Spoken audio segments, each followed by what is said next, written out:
When I was 26, my friend and I decided we were going to sail around the world. Ambitious? Yes. Stupid? Yes.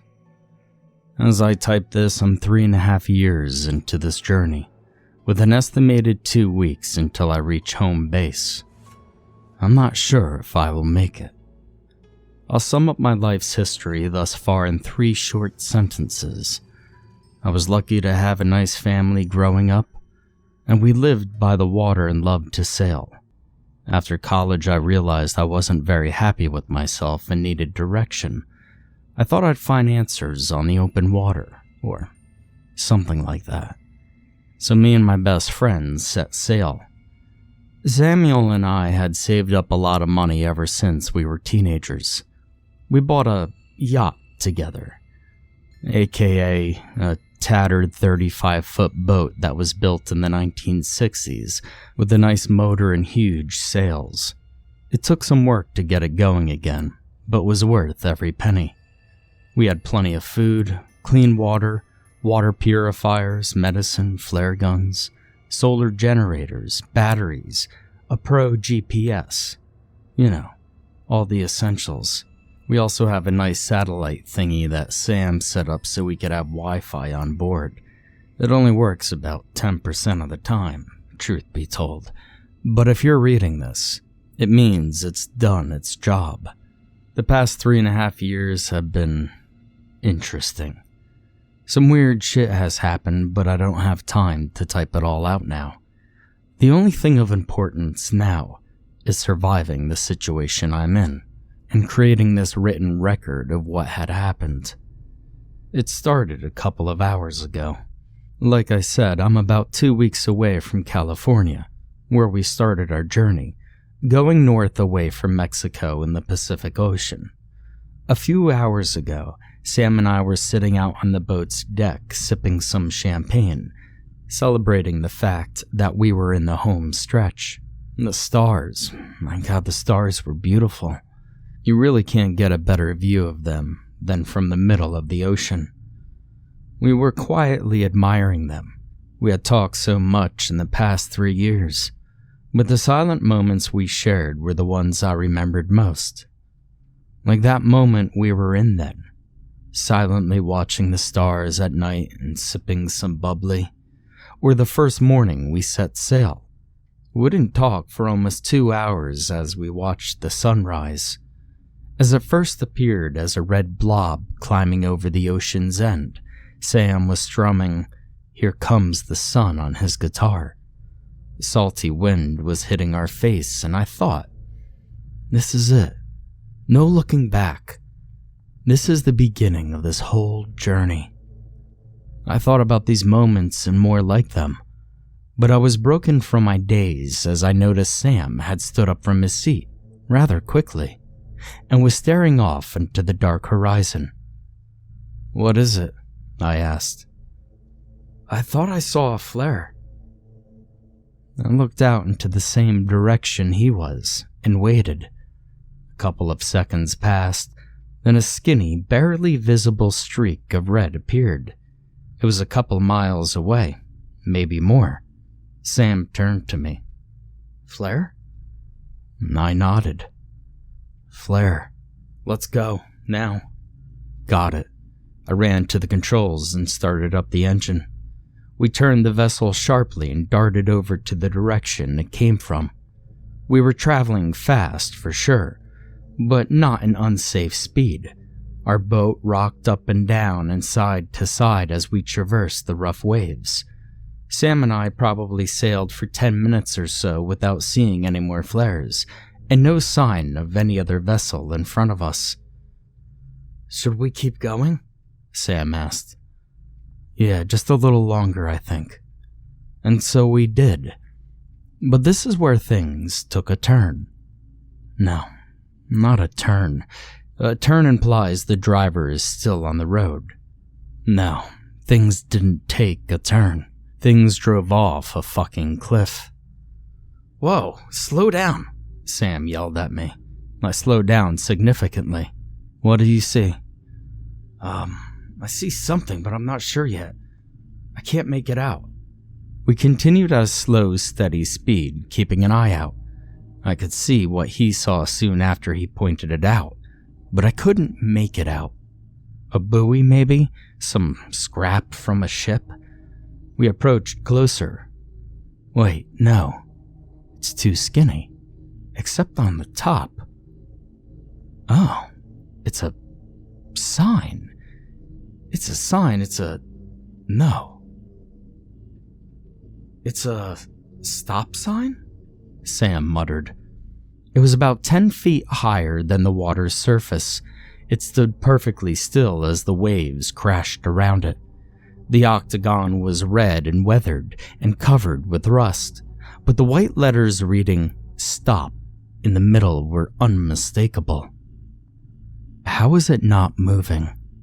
It was almost as if its pole was stuck in the ocean's floor, hundreds of feet below us. "What the hell?" I said. "I don't know, man. Let's just turn around." I agreed because I didn't like whatever vibe a fucking stop sign in the middle of the ocean was giving off. We turned, passed by the sign once more, and sailed away. We were silent again, but not like before when we were sipping champagne. We weren't thoughtfully reflecting or anything like that.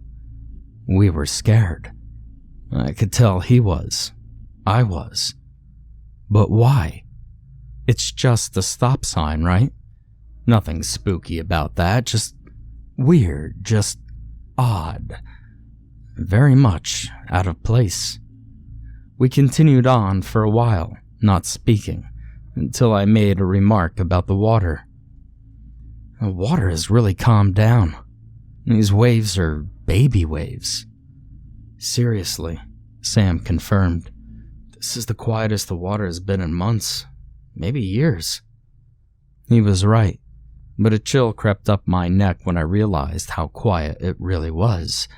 It wasn't just quiet, it was growing quieter by the second. 20 minutes before, the waves were roaring and crashing into our boat, but they had weakened to small splashes. Then that had diminished into the faintest sounds of water moving, like a small creek. Then it was silent. There were no ocean sounds at all. If any of you have been out on the ocean in the middle of the night, you know how dark the water is. It's basically black. The only definition of the waves comes from the moonlight, and you could faintly make out where the waves break and crash. Well, as the sound diminished, so did the waves. The choppy black water had grown stiller and stiller and stiller, and now it was completely still. It was black. It was flat. It looked like there was no ocean. There was no reflection from the moon or the stars anymore. There was nothing beneath our boat but darkness. Sam turned to me. He didn't have words, but his petrified expression confirmed that I wasn't going crazy.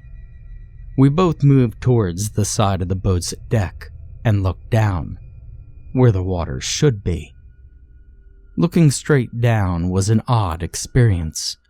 You know when you look up at the sky and your eyes go to the furthest possible focal point that they can? Well, this seemed to go beyond that point. There was nothing but darkness, and I couldn't find an end to it. Sam grabbed my arm. "What is this? What's happening?" "I'm not sure." I turned to him. But then I noticed something far worse. He was no longer backlit by the moon. There were no stars behind his darkened figure. The only light came from our boat's lamps.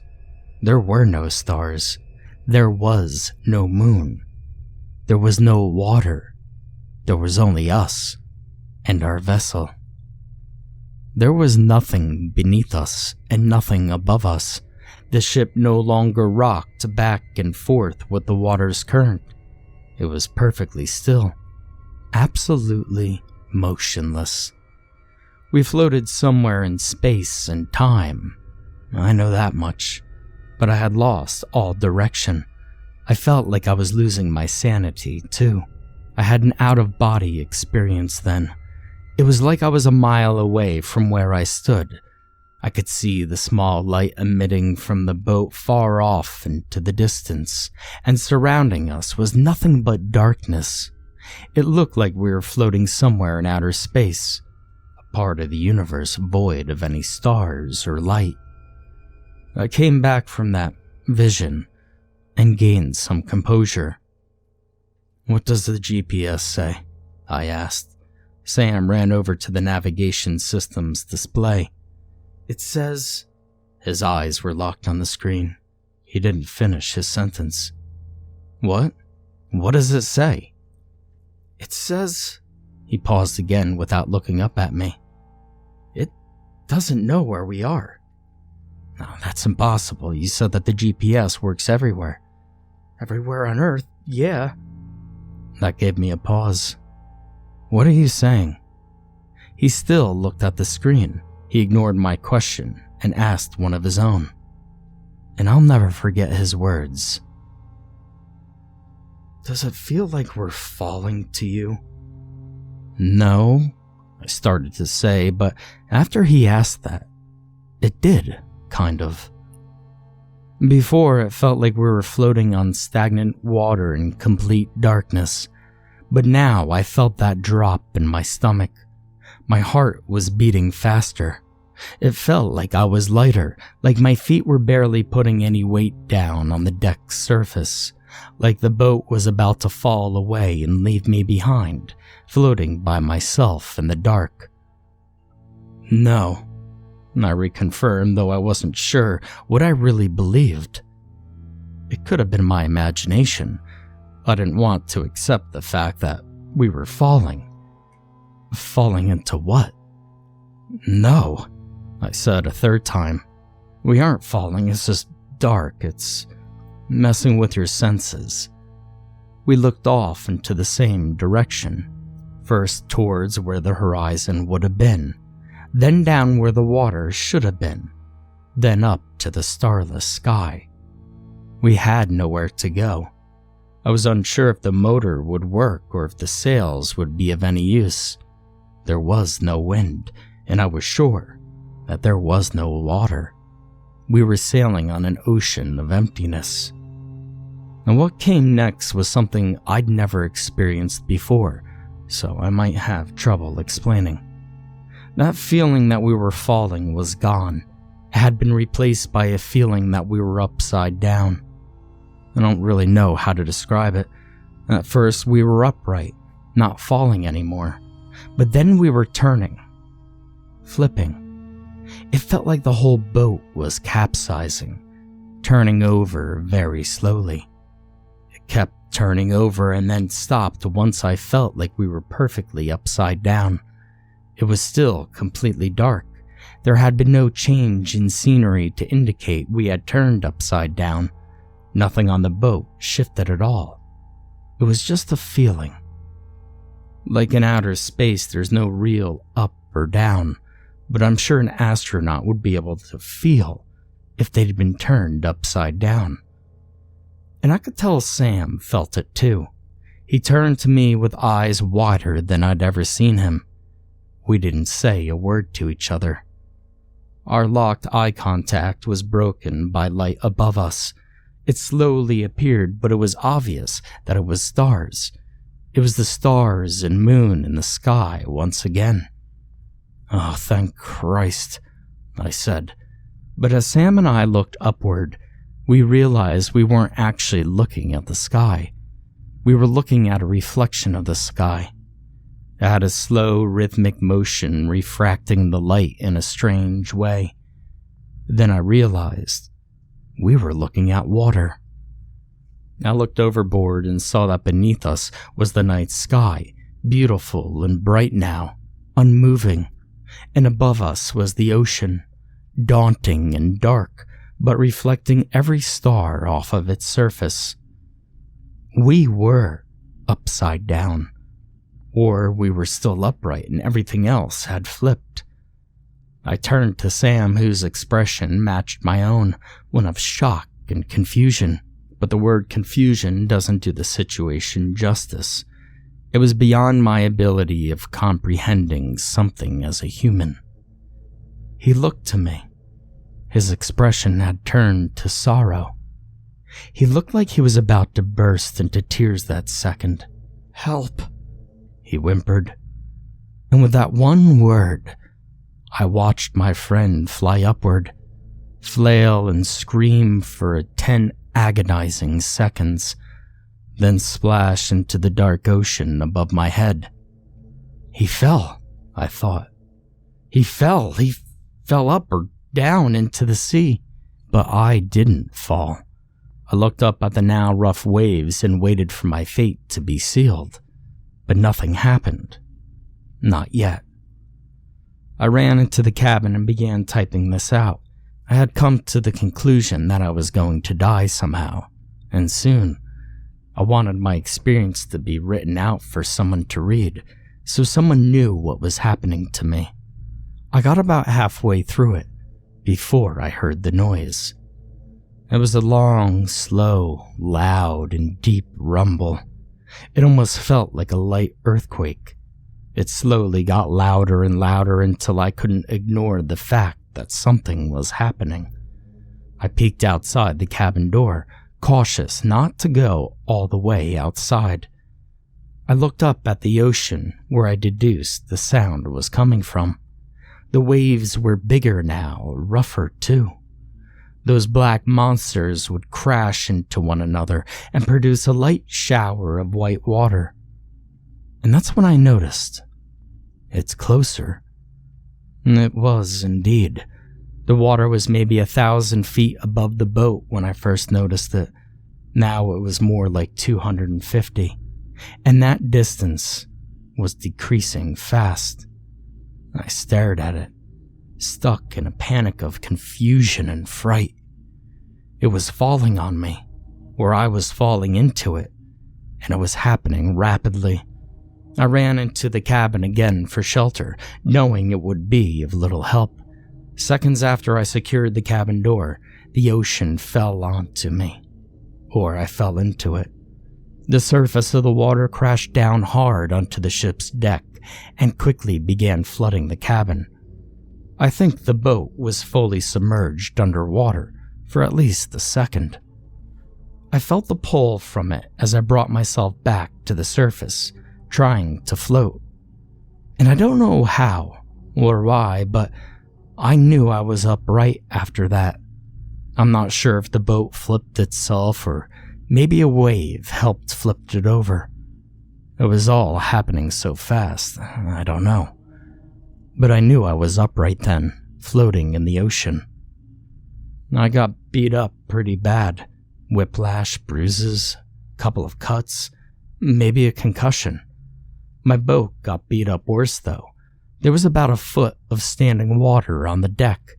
The engine is completely wrecked, possibly beyond repair. The sails were torn to shreds from the impact of the water.